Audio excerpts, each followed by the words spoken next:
लोकसभा चुनाव के नतीजों को लेकर लंबे वक्त से सवाल उठते रहे हैं। कई सीटों के नतीजों का मामला अदालत पहुंचा, लेकिन जब सीसीटीवी फुटेज की बात आई तो चुनाव आयोग ने चौंकाने वाला जवाब दिया। आयोग ने सभी सीसीटीवी फुटेजेस के डिलीट होने की बात कह दी, जबकि मामला अदालत में रहने पर वीडियो फुटेज संरक्षित रखना होता है। आयोग के इस रवैये पर अब सवाल उठने लगे हैं, तो लोकसभा चुनाव के नतीजों पर शक और भी गहरा गया है। देखिए ये रिपोर्ट। एक बार फिर लोकसभा चुनाव और चुनाव आयोग की पारदर्शिता को लेकर चर्चा तेज हो गई है।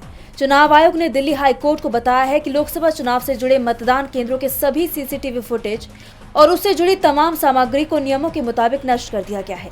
आयोग के इस कदम ने उसकी पारदर्शिता पर गंभीर सवाल खड़े कर दिए हैं। दरअसल एडवोकेट महमूद प्राचा ने दिल्ली हाई कोर्ट में याचिका दायर की थी, जिसमें उन्होंने लोकसभा चुनाव के दौरान रिकॉर्ड की गई सभी वीडियोस और सीसीटीवी फुटेज को संरक्षित रखने का अनुरोध किया था। लेकिन जस्टिस मिनी पुष्करना की कोर्ट में सुनवाई के दौरान चुनाव आयोग ने बताया 30 मई 2025 को जारी संशोधित दिशा निर्देशों के तहत फुटेज को नष्ट कर दिया गया, जिन्हें चुनाव परिणाम को चुनौती देने वाली कोई याचिका न होने पर केवल 45 दिनों तक ही रखा जाना था।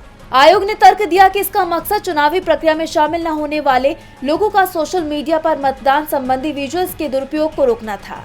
प्राचा ने तर्क देते हुए आयोग के इस रुख का कड़ा विरोध किया कि जब याचिका पहले से ही कोर्ट में लंबित थी तो फुटेज को सुरक्षित रखा जाना चाहिए था। चुनाव आयोग की 2023 के हैंडबुक के पैराग्राफ 19-10-4 में स्पष्ट रूप से किसी भी कानूनी कार्यवाही के दौरान वीडियो रिकॉर्डिंग को सुरक्षित रखने का निर्देश दिया गया है।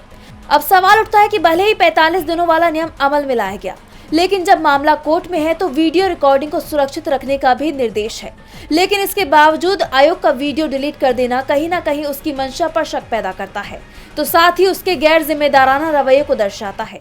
लोकसभा चुनाव के नतीजों पर तो पहले से ही सवाल उठते रहे हैं, लेकिन अब चुनाव आयोग के इस कदम से चुनाव नतीजों पर शक और गहरा गया है।